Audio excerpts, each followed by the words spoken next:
Hello viewers, स्वागत है आपका मेरे यूट्यूब चैनल टीचर एग्जाम में। तो कैसे हैं आप लोग? आई होप कि आप स्वस्थ होंगे और मस्त होंगे। तो दोस्तों, हम बात करेंगे एक फिर से न्यू पीएचडी एडमिशन नोटिफिकेशन के बारे में। और नोटिफिकेशन में आज से ही आप एप्लीकेशन फॉर्म भर सकते हैं। यानी नोटिफिकेशन आज ही आपका रिलीज़ किया गया है, जहाँ पे बम्पर सीट देखने को मिलेंगी। 1250 सीट्स के लिए आवेदन पत्र मांगे गए हैं। 26 सब्जेक्ट्स हैं जिनमें फॉर्म भर सकते हैं। और डायरेक्ट एडमिशन होगा, यानी सिर्फ इंटरव्यू कंडक्ट कराया जाएगा। स्टेट यूनिवर्सिटी सेशन 24-25 रहेगा। यूनिवर्सिटी को नाइक का A++ ग्रेड प्राप्त है। यूनिवर्सिटी आपको उत्तर प्रदेश में देखने को मिलेगी। बहुत ही रिप्यूटेड यूनिवर्सिटी है। एलिजिबिलिटी रखते हैं तो ज़रूर फॉर्म भरिएगा। एग्ज़ाम नहीं होगा, सिर्फ इंटरव्यू होगा और आज से एप्लीकेशन फॉर्म भर सकते हैं। एक अच्छी बात यह है कि यहाँ पे जो पीजी अपेयरिंग स्टूडेंट्स हैं वो भी एलिजिबल हैं। तो इस नोटिफिकेशन के कुछ इंपॉर्टेंट पॉइंट्स हैं। बाकी हम इसके ऑफिशियल नोटिफिकेशन पे चलेंगे। सीट सब्जेक्ट से उसके जो अदर इंपॉर्टेंट पॉइंट्स हैं उनको भी डिस्कस करेंगे। लेकिन चलने से पहले चैनल पर पहली बार आए तो चैनल को सब्सक्राइब कर लीजिएगा। बेल आइकन भी दोस्तों जरूर प्रेस कर लीजिएगा, जिससे कि वीडियो की लेटेस्ट नोटिफिकेशन सबसे पहले आपको मिले। नोटिफिकेशन पे चलने से पहले दोस्तों, हमारी कुछ सर्विसेज हैं, इन्हें देखेंगे, देन नोटिफिकेशन डिस्कस करेंगे। हम सर्विसेज यहाँ पे प्रोवाइड करा रहे हैं। एक तो रिसर्च प्रपोजल राइटिंग है। अगर आपका हाल ही में कहीं पीएचडी इंटरव्यू लगा हुआ है या फिर अपना रिसर्च प्रपोजल नहीं बना पा रहे हैं, तो आप हमारी टीम की मदद ले सकते हैं। हमारी टीम आपकी रिसर्च इंटरेस्ट के अनुसार एक बेहतरीन रिसर्च प्रपोजल प्रोवाइड कराएगी, जो कि आप प्रेजेंट करके सिलेक्शन ले सकते हैं। अगर आप अपना पीएचडी का टॉपिक नहीं चूज कर पा रहे हैं तो उसमें भी हम आपकी मदद करेंगे, आप इसे चूज करवा सकते हैं टीम के द्वारा। बाकी प्रोजेक्ट रिपोर्ट राइटिंग है, डेटा एनालिसिस भी की जाती है। सिनॉप्सिस, अगर आपका पीएचडी में सिलेक्शन हो गया है और सिनॉप्सिस आप राइट नहीं कर पा रहे हैं, तो आप हमारी टीम की मदद ले सकते हैं। डिसर्टेशन यहाँ पे राइट किया जाता है। अगर आप एमए एमटेक या पीजी के आप फाइनल सेमेस्टर के छात्र हैं और अपना डिसर्टेशन नहीं आप राइट कर पा रहे हैं, तो आप हमारी मदद ले सकते हैं। फ्लैग चेक अगर रिमूव किया जाता है।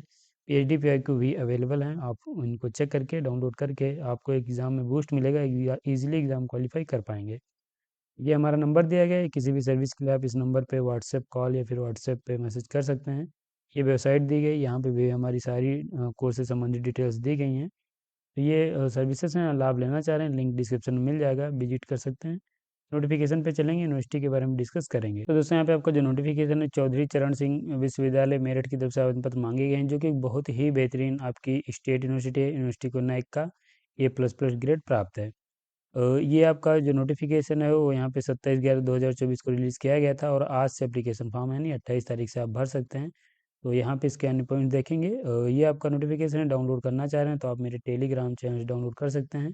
लिंक डिस्क्रिप्शन में मिल जाएगा। यहाँ पे जो आवेदन पत्र मांगे गए हैं और जो रेगुलेशन यहाँ पे फॉलो किया जाएगा वो शोध अध्यादेश 2022 का रेगुलेशन यहाँ पे अप्लीकेबल किया गया है, जिसके अनुसार आप यहाँ पे फॉर्म भर सकते हैं। यहाँ पे पीएचडी में प्रवेश हेतु अवमुक्त श्रेणी यानी एग्जेम्प्टेड कैटेगरी के लिए आवेदन पत्र मांगे गए हैं। तो आपको पता होगा कि जब एग्जेम्प्टेड की बात आ जाती है तो इसमें आपके पास एक स्पेसिफिक एलिजिबिलिटी क्राइटेरिया होना चाहिए, तभी फॉर्म आप भर सकते हैं।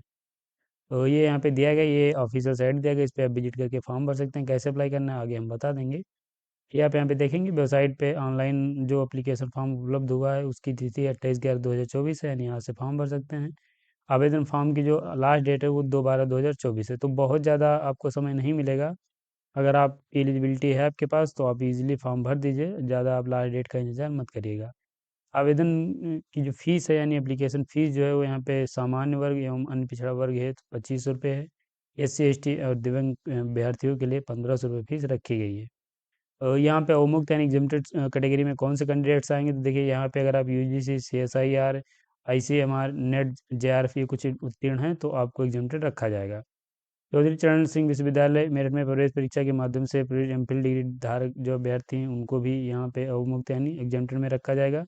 और गेट वाले कैंडिडेट भी यहाँ पे एग्जेम्प्टेड में रहेंगे, लेकिन आपको जो परसेंटाइल होना चाहिए वो 95 से अबव या फिर 95 परसेंटाइल होना चाहिए, तभी आप एग्जेम्प्टेड में आएंगे। तो 3 कैटेगरी दी गई हैं, इन्हीं में अगर आपकी एलिजिबिलिटी है तो आप फॉर्म भर सकते हैं। बाकी ये अन्य एलिजिबिलिटी दी गई हैं, देख लीजिए, वही बेसिक है। 55% मार्क्स होने चाहिए आपके पास मास्टर डिग्री में। रिजर्व कैटेगरी से आएंगे तो 5% का रिलैक्सेशन मिलेगा। 50% मार्क्स होने चाहिए। साथ ही यहाँ पे ये जो मैंने एलिजिबिलिटी बताई इसमें से आपको कोई एक फुलफिल करना है।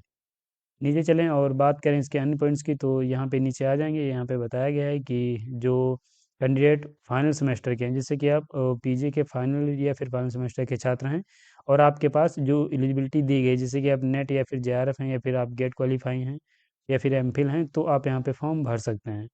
आप पीजी अपेयरिंग हैं तब भी। इसके साथ यहाँ पे जो सीट्स की संख्या है वो इंक्रीज एंड डिक्रीज हो सकती है, ये भी यहाँ पे बताया गया है। और यहाँ पे जो संख्या है वो दी गई है, काफ़ी ज़्यादा सीट्स हैं। एक एक सब्जेक्ट में यहाँ पे 300-300 सीट्स के लिए आवेदन पत्र मांगे गए हैं।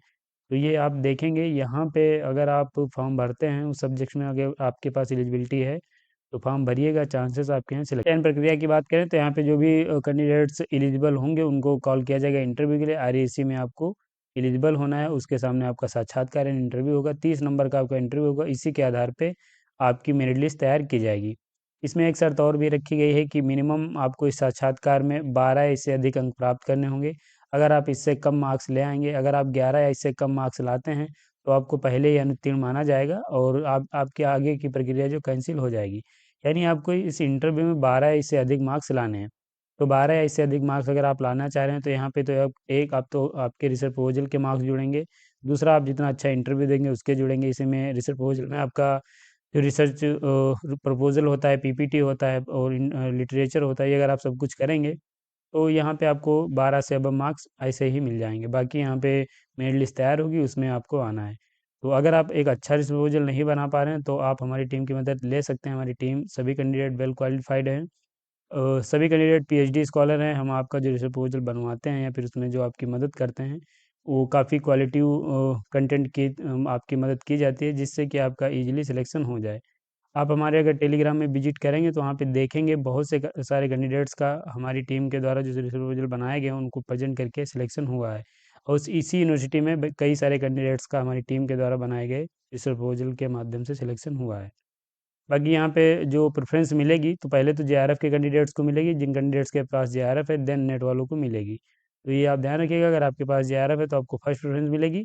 उसके बाद जो सीटें बचेंगी तो उनको यहाँ पे बाद को जो सीटें बचेंगी उनमें आपको नेट वालों को मौका दिया जाएगा। और यहाँ पे एक पॉइंट और बताया गया है कि जो एनएफएससी एनएफओबीसी अगर आप ये कुछ क्वालिफाई हैं या फिर आपके पास ये फेलोशिप है तो आपको सिर्फ नेट काउंट किया जाएगा। आपको ये नहीं माना जाएगा आपके पास फेलोशिप है, लेकिन ये फेलोशिप वो नहीं है जो यहाँ पे जेआरएफ की है। तो अमाउंट इसमें सेम ही रहता है, लेकिन ये वाली फेलोशिप अलग होती है। ये वाली जेआरएफ की जो होती है उसमें आप मार्क्स ला के जेआरएफ बनते हैं और यहाँ पे आप कैटेगरी के आधार पर जेआरएफ बन जाते हैं। ये फेलोशिप अगर आपके पास है तो आपको पहले प्रेफरेंस नहीं मिलेगी, पहले यहाँ पे जेआरएफ को मिलेगी, फिर नेट वालों को मिलेगी और उसके बाद यही जो एनएफएससी ओबीसी इनको भी यहाँ पे वही प्रेफरेंस मिलने वाली है। तो यहाँ पे अगर आपकी नेट जो जेआरएफ है उसकी वैलिडिटी अगर समाप्त हो गई तो नेट को ही आपको एज ए जैसे आप नेट क्वालिफाई हैं तो सिर्फ नेट ही माना जाएगा अगर आपकी जेआरएफ की वैलिडिटी समाप्त हो गई है। अगर दो व्यक्ति या इससे अधिक व्यक्तियों के नंबर सेम आ जाते हैं तो यहाँ पे पहले आपके पीजी के मार्क्स देखे जाएंगे, जिसके ज़्यादा होंगे उसको प्रेफरेंस मिलेगी। फिर ऐसे यहाँ पे आपकी ग्रेजुएशन के, फिर हाई स्कूल और इंटरमीडिएट के देखे जाएंगे। रिजर्वेशन जो पॉलिसी है वो यहाँ पे उत्तर प्रदेश के निवासियों को ही सिर्फ मिलेगी और गवर्नमेंट ऑफ उत्तर प्रदेश के अनुसार जो भी रिजर्वेशन है वो आपको यहाँ पे मिलने वाला है। पीएचडी की संख्या जो है वो हम देखेंगे भविष्य में इनकी संख्या जो घट और बढ़ सकती है। एग्रीकल्चर केमिस्ट्री में देखेंगे तो 5 सीट हैं, एग्रीकल्चर इकोनॉमिक्स में आपकी 5 हैं, एग्रीकल्चर एक्सटेंशन में 10 हैं, एग्रोनॉमी में 20 हैं, डेयरी साइंस एंड टेक्नोलॉजी में 26 हैं, जेनेटिक्स एंड प्लांट ब्रीडिंग में 29 हैं, हॉर्टिकल्चर में 15 हैं, फिजिकल एजुकेशन में 50 सीट हैं, ड्राइंग एंड पेंटिंग में 26 हैं, डिफेंस स्टडीज़ में 7 हैं, इकोनॉमिक्स की 20 सीट हैं, साइकोलॉजी की आपकी 18 हैं, संस्कृत की आपकी 20 हैं, फिलोसफी की आपकी यहाँ पे 5 सीट हैं, म्यूजिक की आपकी 10 हैं, बॉटनी की आपकी 94 सीट्स हैं, केमिस्ट्री की 300 हैं। आप देखेंगे तो केमिस्ट्री में 300 सीट्स के लिए आवेदन पत्र मांगा गया है, मैथमेटिक्स की 98 हैं, माइक्रोबायोलॉजी की 20 हैं, फिजिक्स की आपकी 225 हैं, स्टैटिस्टिक्स की आपकी 60 हैं, जूलॉजी की आपकी 150 हैं, कंप्यूटर साइंस एंड इंजीनियरिंग की 18 हैं, इलेक्ट्रॉनिक्स कम्युनिकेशन इंजीनियरिंग की आपकी 8 है, मैकेनिकल इंजीनियरिंग की 4 हैं, एग्रीकल्चर इंजीनियरिंग की 7 सीट हैं। टोटल यहाँ पे 1250 सीट्स हैं, जिनमें आप 3 सब्जेक्ट देखेंगे जो साइंस के हैं। एक तो केमिस्ट्री आपका है यहाँ पे और दूसरा आपका यहाँ पे जूलॉजी है और तीसरी यहाँ पे जो सब्जेक्ट्स है वो मैथमेटिक्स है, चौथी यहाँ पे फिजिक्स है। तो इनमें अगर आप सीट्स देखेंगे तो इनमें ही सीट्स आपकी कम से कम 500-600 सीट्स हो जाती हैं, जो कि काफ़ी ज़्यादा। अगर आप इनमें से सब्जेक्ट्स में हैं तो आप ज़रूर फॉर्म भरिए, आपके फुल चांसेस हैं यहाँ पे सिलेक्शन के। तो ये आपकी सीट्स हो जाती हैं। और यहाँ पे अगर हम बात करें इसके अन्य पॉइंट्स की तो देखिए फ़ीस और यहाँ पे सब मैंने आपको बता दिया। अप्लाई कैसे करना हो मैं आपको बता दे रहा हूँ, ऑफिशियल साइट पे आ जाएंगे। लिंक नहीं पता है तो मैंने डिस्क्रिप्शन में दे दिया है। आप यहाँ पे आएंगे तो आप यहाँ पे एडमिशन 2024-25 पे क्लिक करना है। यहाँ पे क्लिक करेंगे, नीचे आएंगे, ये application form for PhD admission दिया गया, क्लिक कर देना है। क्लिक करते ही आपके सामने कुछ ऐसा इंटरफेस खुलेगा। तो यहाँ पे देखिए किसी प्रकार की क्वेरी है तो ये कि यहाँ पे नंबर और ईमेल आईडी दी गई, इस पर कॉल ईमेल करके क्वेश्चन पूछ सकते हैं। ये आपकी इंपॉर्टेंट डेट्स दी गई हैं, इनको आप ध्यान रखते हुए फॉर्म भरिए।